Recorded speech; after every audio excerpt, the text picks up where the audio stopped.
1. 정약용의 생각과 보통 사람들의 생각에서 차이가 나타나는 곳은 어디인지 밑줄을 긋고 내가 그렇게 생각한 이유를 말해봅시다. 2. 정약용은 강진이 장독이 서린 곳이 아니라고 주장하고 있다. 정약용이 그렇게 주장하는 근거들을 모두 찾아 적어봅시다. 예시 답안입니다. 1번에서 정약용의 생각과 보통 사람들의 생각에서 차이가 나는 부분은 다음 부분입니다.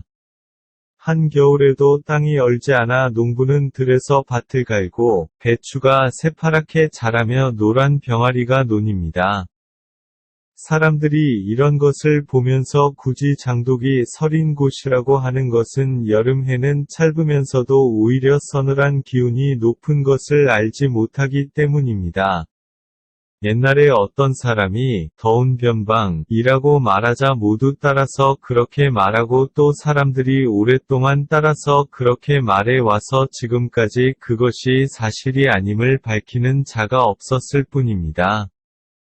그리고 그 이유로는 다음과 같은 것이 있습니다. 살펴볼까요? 정약용은 강진의 지리적 위치를 정확히 파악하고 이를 근거로 자신의 주장을 펴고 있습니다. 정약용은 자신이 5년간 강진에서 실제로 살면서 경험한 것들과 강진의 지리적 위치를 종합해 강진에 대한 세간의 평, 즉 장독 서린 곳이라는 말은 잘못된 것임을 증명하고 있습니다. 2번에 대한 예시 답안도 살펴볼까요? 근거 1. 내가 5년 동안 살아보니 더위는 북방보다 약하고 겨울 추위도 그리 심하지 않았다. 근거 2. 강진은 중국의 회남과 위도가 같다. 근거 3. 중국인들은 회남을 장독서린 곳이라고 하지 않는다. 입니다. 이번에는 공자와 석공의 대화를 살펴보겠습니다. 이 대화의 쟁점을 생각해 보면서 글을 읽어보고 두 사람의 주장이 무엇인지 찾아봅시다.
(1번) 공자와 석공의 대화에서 쟁점은 무엇인지 말해봅시다. 두 사람 대화의 쟁점은 길 잃은 양을 제것인 양 챙기는 아버지를 관가에 고발한 자식의 행동은 과연 올바른 것인가? 입니다. 2번. 석공의 주장은 무엇이며 그 주장을 위해 제시한 근거들은 무엇인지 써봅시다. 예시 답안은 다음과 같습니다. 주장은 그 아들의 행동은 올바른 것이다. 근거는 1. 그 아들의 행동은 국법을 준수한 것이다. 2. 국법이 지켜지지 않으면 나라의 기강이 세워지지 않는다. 입니다. 3번. 석공의 주장에 대해 공자가 제기한 반론은 무엇인지 써봅시다. 예시 답안입니다. 그 아들이 비록 국법을 준수했을지는 모르나 아비의 허물을 감춰주기는커녕 관가에 고발하는 파렴치한 행동을 했다. 이는 부자지간의 인을 저버린 행동으로 올바르다 할 수 없다. 이번에는 만화, 공수생각을 보고 활동을 해봅시다.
작가가 주장하는 것이 무엇인지 말해봅시다.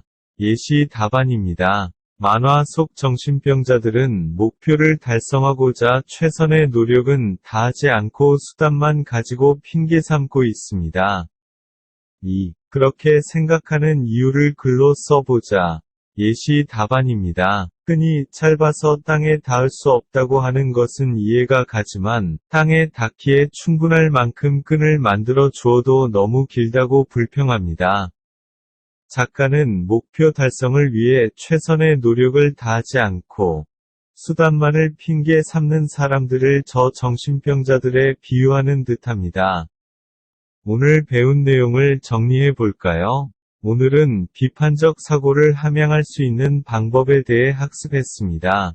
비판적 사고를 함양할 수 있는 방법에는 1. 글을 제대로 읽고 또 많이 써본다.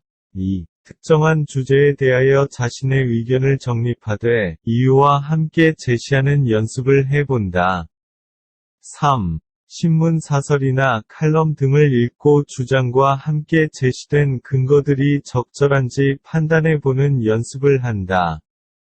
4. 포회, 토론 등 말하기 상황에 적극 참여하여 상대방 의견을 비판적으로 고찰하는 활동을 해본다. 등이 있었습니다. 오늘 수업은 여기까지입니다. 다음 시간에는 분석적 글쓰기에 대해 학습합니다. 수고하셨습니다.